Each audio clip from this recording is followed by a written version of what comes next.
Welcome once again to Lehto's Law. Here's Steve Lehto. Ross is a friend of mine. He's an attorney, and he sent me notes. And Steve, you'd think by now attorneys would know that you cannot just simply write something using ChatGPT and expect it to work.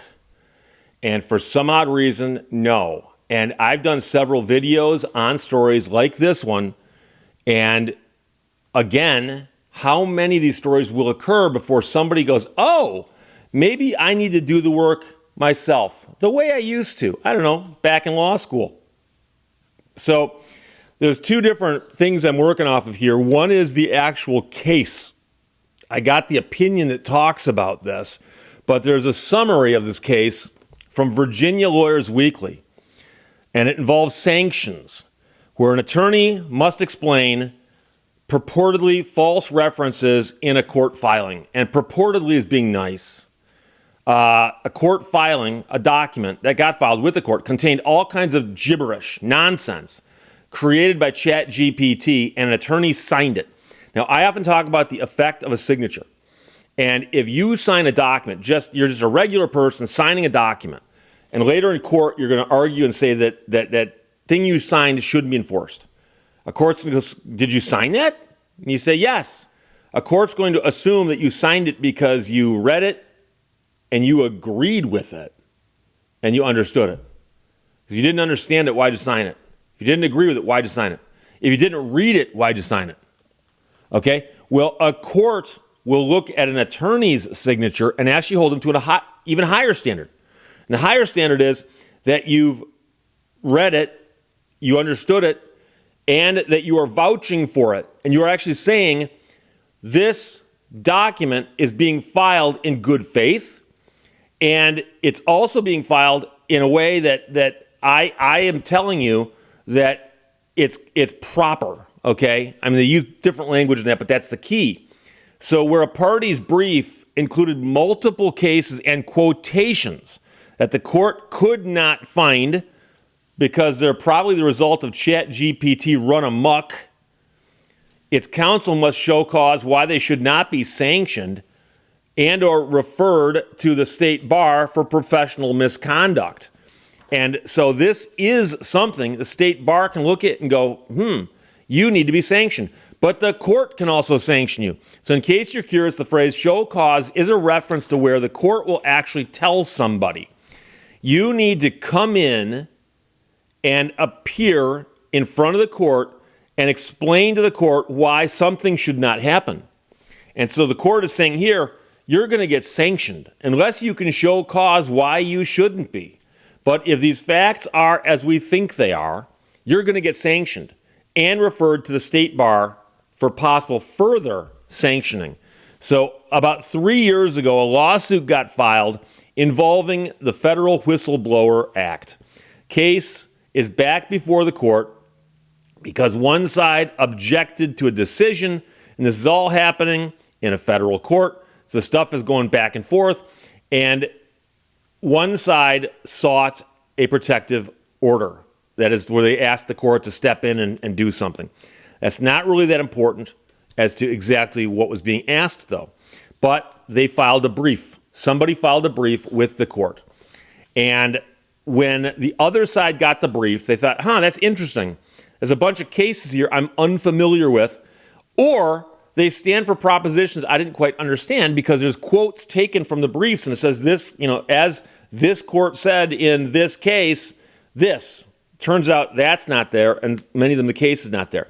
So I got the actual language directly from the opinion written by the court.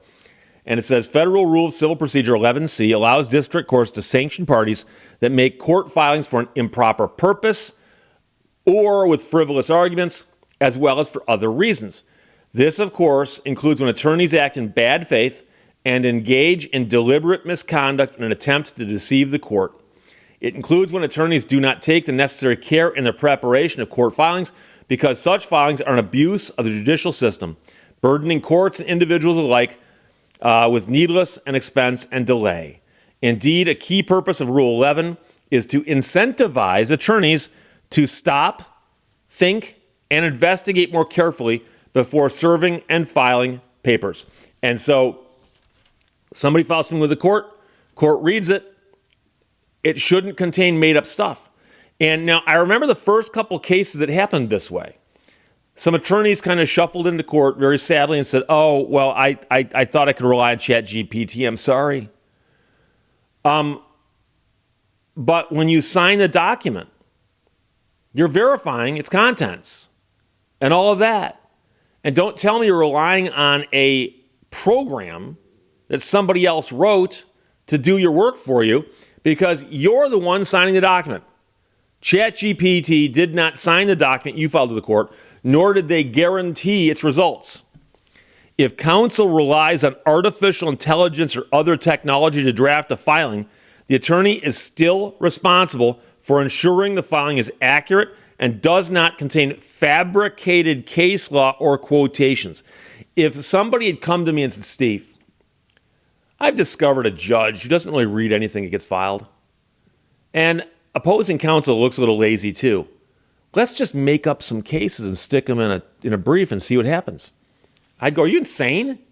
I don't want to risk my law license over something like that. And yet, people will sign a document drafted by ChatGPT. Here, the brief objecting to the ruling cites multiple cases and quotations that the court and the other party could not find when independently reviewing the sources. Specifically, they cite the following two cases that do not appear to exist. United Therapeutics Corp. Versus Watson Labs, Inc., and then it has a citation. And by the way, the citation is how you go look up the case. Or you can also look it up by title. But the point is that if I told you there's a book in the library, and you go, oh, there is? Yeah, here's the title of the book, here's the author of the book. Now, you can go to the library and using the Dewey Decimal Number, go look it up. Now, the book might not be there if someone checked it out, but then you go check the card catalog and see if it's in the card catalog. At least in the old days you could. My mother was a librarian. So that's the one case. And the other case is United States versus Mosby. They also cited a Supreme Court opinion and Fourth Circuit Court opinion that exist, but attribute quotes that do not appear in them. So they actually quoted cases and said, well, this case says this. And nowhere does it say that. And it also indicated that another case, a decision that they put great weight on in their objections, is a reported opinion at, and it gives a citation, 113 F sup 3rd 1125, even though the reporter reference denotes a much earlier decision in the same litigation that had nothing to do with what we're talking about here.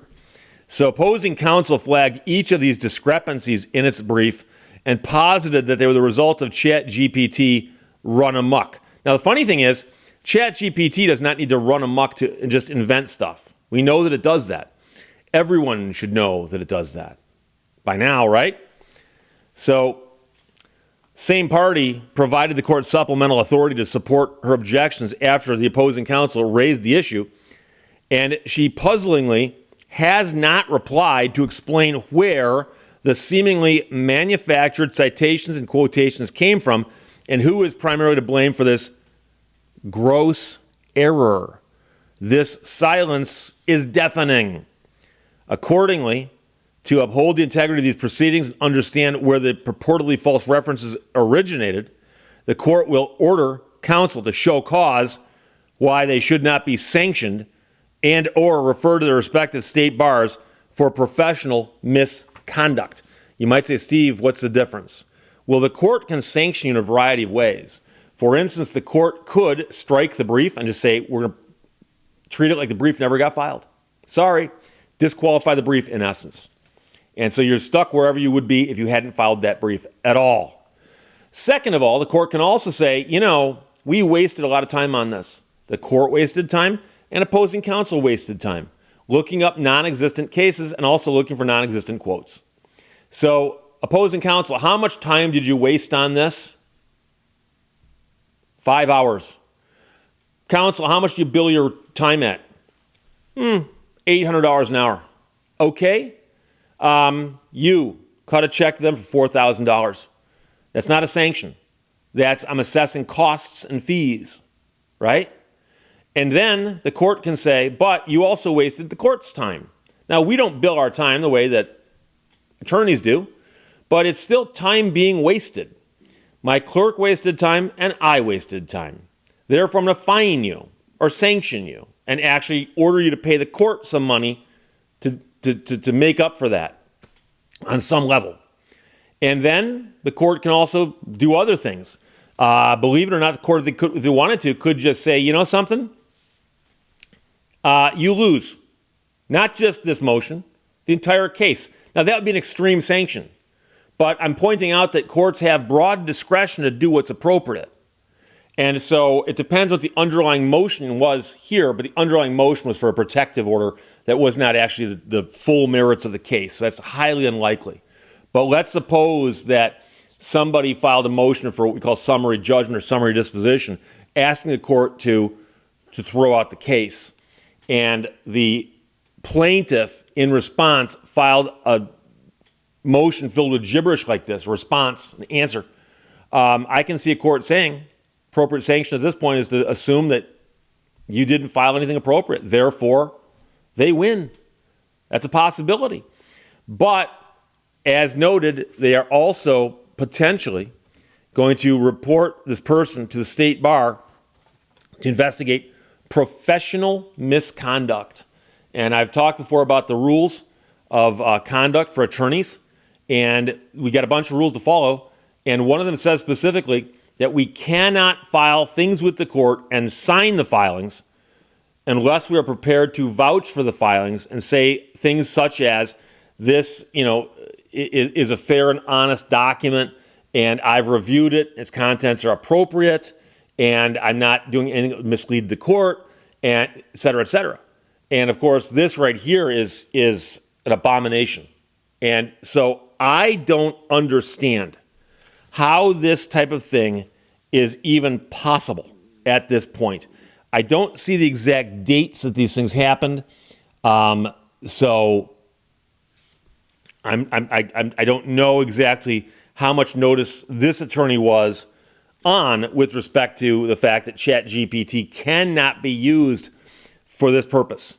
So if you wanted to write your brief for you and you do what they started out doing here, once it kicks something back to you, you would need to go through and identify every case and every quote and see if they exist. And see, once you realize that it's hallucinating case citations and case quotations, then you realize that, what it's written based on that is not as useful anymore. And pretty soon you get to the point where I'm doing so much work just correcting this, I should have just done it the right way in the first time. So I don't feel terribly sorry for anybody who did this. I'm licensed in state court and federal court. And I can tell you right now, I can actually picture the last document I filed in a federal court where I actually was at that moment about to add my signature to it.